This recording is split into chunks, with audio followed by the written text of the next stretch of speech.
प्रिय विद्यार्थियों, हमारी मुलाकात कई दिनों बाद हो रही है और मुझे ऐसी आशा है कि अपना जो ग्रामर का जो पोर्शन था हमने वो अपने चैनल पे पूरा कर दिया है, जिसमें आप noun, pronoun, adjective, verb, tenses, sentence of structure, subject verb agreement, articles, active passive, direct indirect, हमने सारे टॉपिक्स हैं वो कवर कर लिए हैं।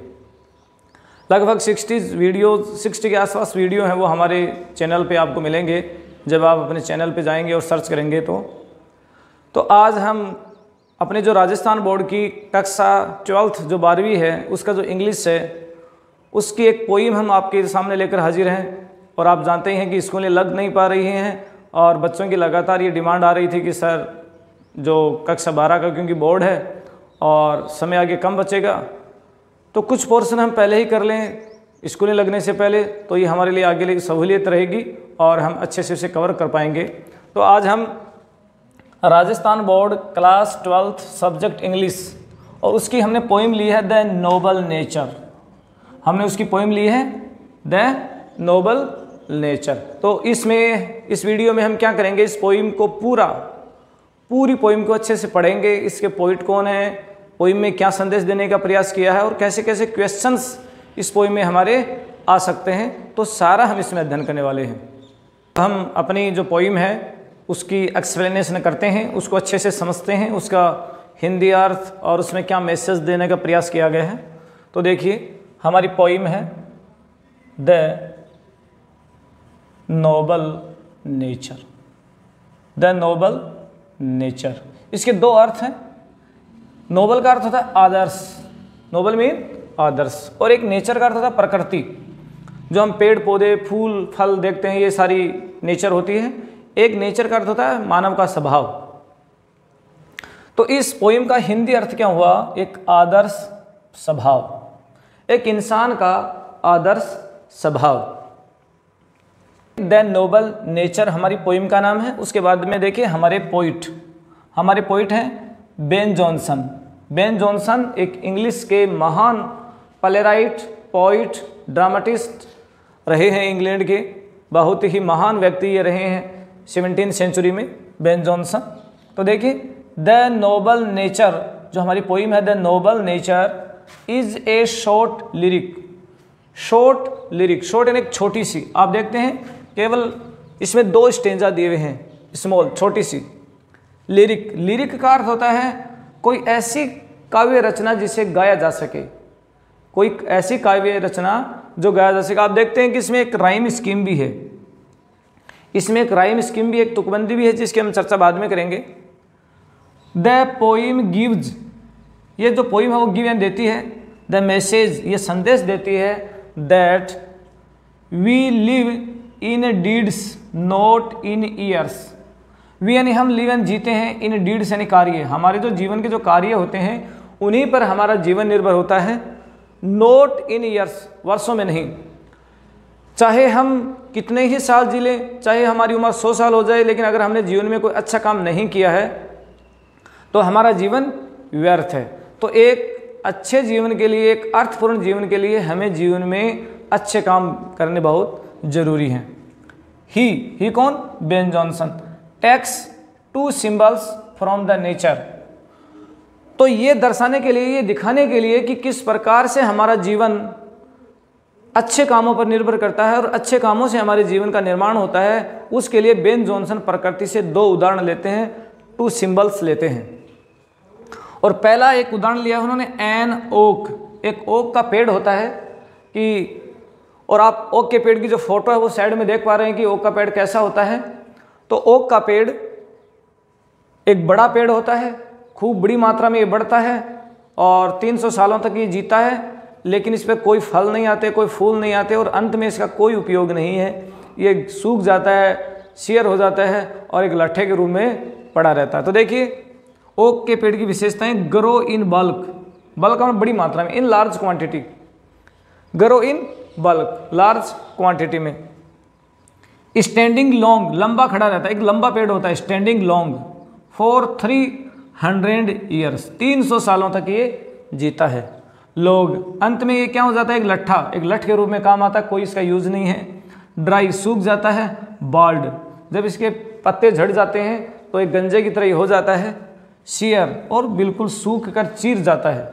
आप देखते हैं कि जब लकड़ी सूख जाती है तो उसमें कुछ करेक दरारें आ जाती हैं, तो ये वैसा हो जाता है। यूजलेस, हम इसको कह सकते हैं कि ओक है वो 300 सालों तक जीने के बाद भी क्या है, यूजलेस है। 300 सालों तक जीने के बाद भी वो क्या है, यूजलेस है। और उन्होंने 2 सिंबल, जो दूसरा सिंबल लिया है ए लिली, एक लिली का पेड़ है जिसकी फोटो भी आप साइड में देख पा रहे हैं कि कैसा लिली का पेड़ होता है। तो लिली देखिए, live for only a day, lily का जो फूल है वो केवल 1 दिन के लिए खिलता है। ये सुबह खिलता है और शाम तक ये मुरझा जाता है। फ्लावर ऑफ लाइट, यानी ये केवल प्रकाश के समय, दिन के समय ही खिलता है, रात के समय ये नहीं खिलता है। तो देख पा रहे हैं आप, ओक का पेड़ 300 सालों तक जीने के बाद भी यूजलेस है, और लिली का पेड़ जो 1 दिन के लिए ही जीता है, जिसका फूल और वो क्या है, यूजफुल है।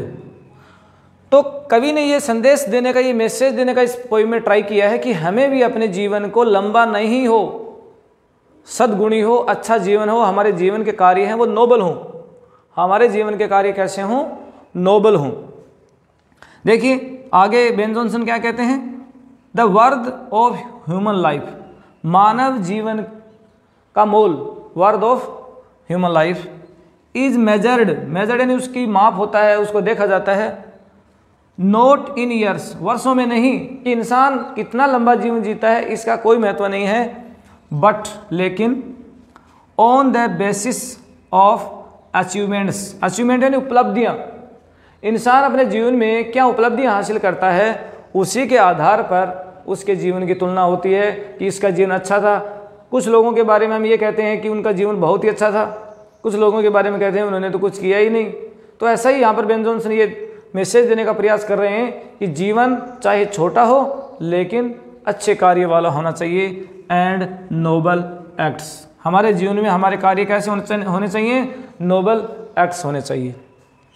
हम बात कर रहे थे इस पोइम की राइम स्कीम की। तो देखिए राइम स्कीम क्या होता है कि जब भी कोई पोइम या कोई गीत गाया जाता है तो उसके जो अंतिम शब्द हैं उनकी ध्वनियाँ आपस में मिलती हैं, सेम होती हैं और वो मिलती हैं। तो देखिए यहाँ पर देखिए आप, ट्री, ट्री, बी, तो देखिए दोनों में लास्ट में ई की साउंड आ रही है, ट्री, बी, और यहाँ देखिए year, share, year, share, day, में, नाइट, लाइट, सी, बी। तो इनकी जो साउंड आपस में मिल रही है उसे हम कहते हैं राइम स्कीम। इसे किस नाम से बोला जाता है, राइम स्कीम के नाम से बोला जाता है। तो इसकी आप देख पा रहे हैं राइम स्कीम आपस में मैच कर रही है, इसीलिए इसे गाया जा सकता है, ये एक लिरिक है।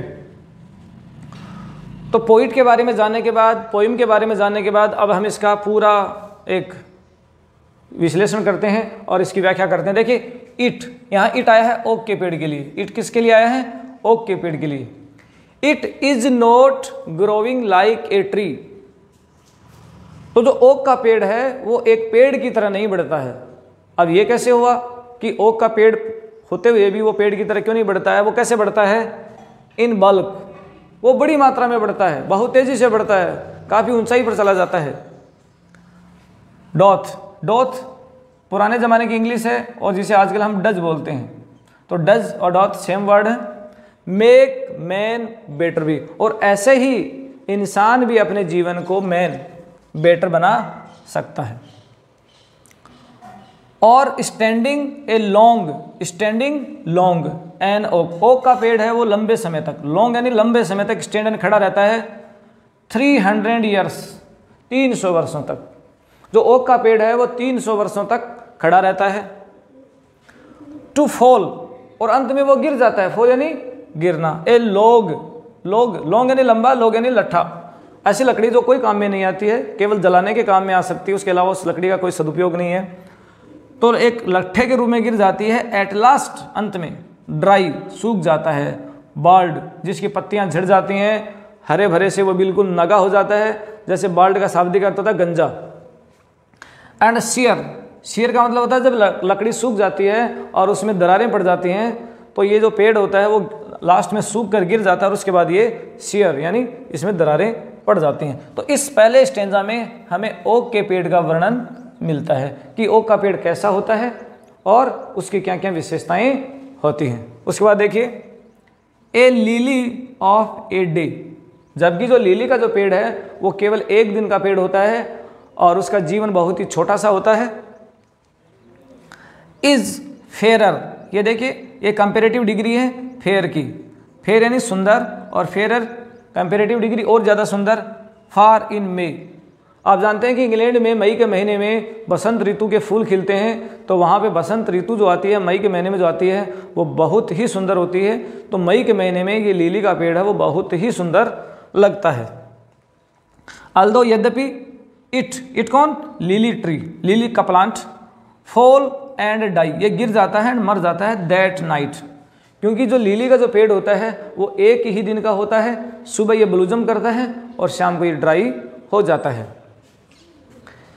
It was the plant and flower of light, ये प्लांट है, ये जो लिली का जो प्लांट है वो प्लांट है एंड फ्लावर फूल है ऑफ लाइट, केवल प्रकाश का, केवल ये प्रकाश में ही खिलता है और जब अंधेरा छा जाता है, रात हो जाती है तो ये डाई हो जाता है।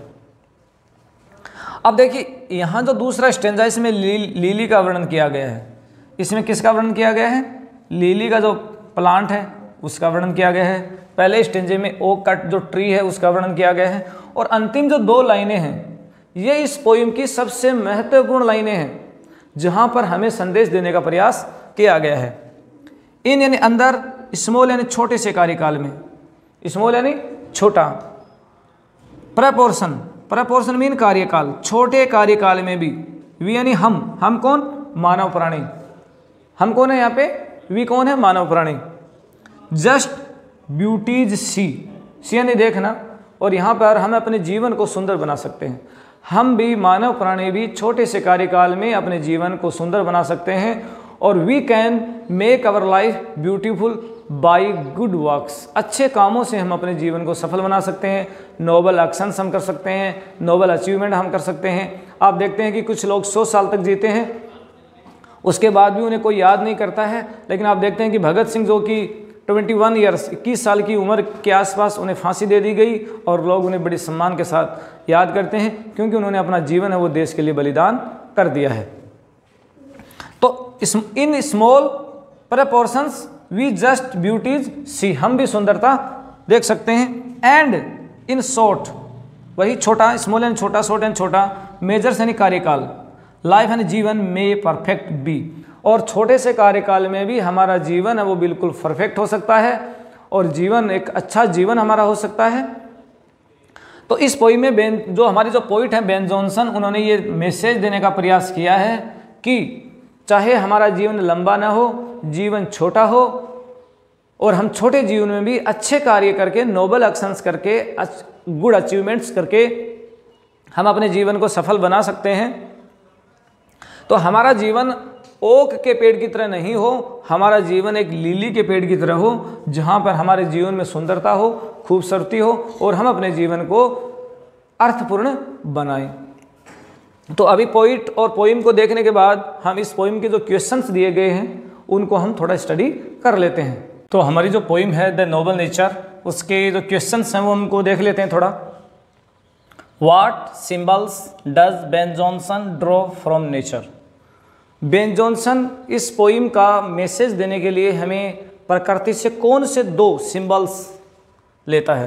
तो अभी हमने जब पोइम में देखा था कि एक सिंबल है ओक ट्री और एक है लिली, तो ये हमारा 20 से 30 लाइन का क्वेश्चन है। तो हम इसको पूरी तरह से लिख देंगे बेन जॉनसन ड्रा। तो देखिए यहाँ से डज हटेगा तो ड्रा में लग जाएगा एस, ड्राज। फिर यहाँ बीच में हम लिख देंगे an oak and a lily from nature. Mention the qualities of an oak, ये भी 20 से 30 वर्ड्स का क्वेश्चन है। Mention the qualities of an oak, कि ओक के पेड़ में कौन से गुण हैं वो बताइए।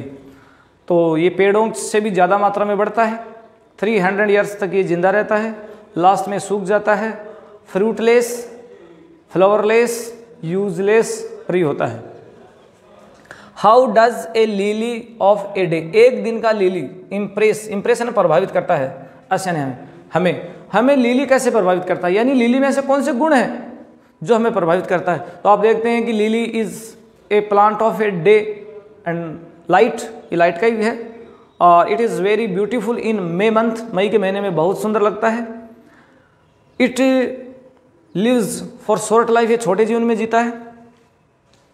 How can human life be perfect according to poet, poet के अनुसार हमारा जीवन कैसे परफेक्ट हो सकता है।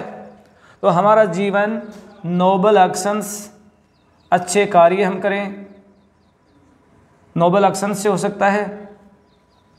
कोऑपरेशन, लोगों के साथ हम सहयोग की भावना रखें, और जीवन में हम अच्छी उपलब्धियां हासिल करें, अचीवमेंट्स, और इन सब के साथ हमारा जीवन क्या हो सकता है, हमारा जीवन भी परफेक्ट हो सकता है। तो हम इसको अच्छे से 2 लाइनों में इसका जवाब है हम बना के लिख देंगे। फिर देखिए 2 बड़े क्वेश्चंस हमारे आ चुके हैं जो 60 से 70 वर्ड्स के हैं, और इस प्रकार के क्वेश्चन हमारे एग्जाम में भी आएंगे। हाउ डज द पोइट जक्सटापोज, जक्सटापोज का अर्थ होता है 2 विरोधी गुणों वाली चीज़ों को एक साथ मिला के उनका वर्णन करना। 2 objects of nature with human life, कि प्रकृति के 2 जो ऑब्जेक्ट हैं उनका मानव जीवन के साथ किस प्रकार से कवि है वो विश्लेषण करता है। तो हम देखते हैं कि पहले कवि ओक की बहुत सारी विशेषताएं बताता है, उसके बाद में वो लिली की बहुत सारी विशेषताएं बताता है, और उसके बाद में उन दोनों के गुणों को वो इंसान के जीवन में मैच करने का प्रयास करता है कि हमारा जीवन ओक के पेड़ की तरह नहीं होना चाहिए, हमारा जीवन लिली के प्लांट की तरह होना चाहिए। Discuss the theme of the poem, ये जो पोइम है, जो एक कविता है द नोबल नेचर, उसकी थीम इन विषय वस्तु, तो विषय वस्तु पर डिस्कस कीजिए, उसका वर्णन कीजिए। तो इस बड़े क्वेश्चन में हम शुरू से लेकर अंत तक जो कविता में जो मुख्य मुख्य बातें आई हैं, जैसे पहले ओक की विशेषताएं आई हैं, फिर लिली की विशेषताएं आई हैं, और फिर मानव जीवन का इसमें चित्रण आया है कि इंसान का जीवन कैसे सुंदर हो सकता है, कैसे अच्छा सद्गुणी उपयोगी हो सकता है। तो उसको हम सविस्तार से सीक्वेंस में क्रम के अनुसार हम इनको कर देंगे। तो अगर आपको ये वीडियो अच्छा लगा तो आप इसे लाइक करें, अपने दोस्तों के साथ जो कक्षा 12 में पढ़ रहे हैं, बोर्ड की एग्ज़ाम की तैयारी कर रहे हैं, उनके साथ आप इसे शेयर करें, और कमेंट करें आपको वीडियो कैसा लगा। आपको कोई क्वेश्चन इस पर नया आ रहा है तो वो भी आप बताएं, कमेंट बॉक्स में लिखें, आपको उसका जवाब दिया जाएगा। और अगले वाले वीडियो में आपसे फिर मुलाकात होगी, तब तक के लिए आप सभी को धन्यवाद।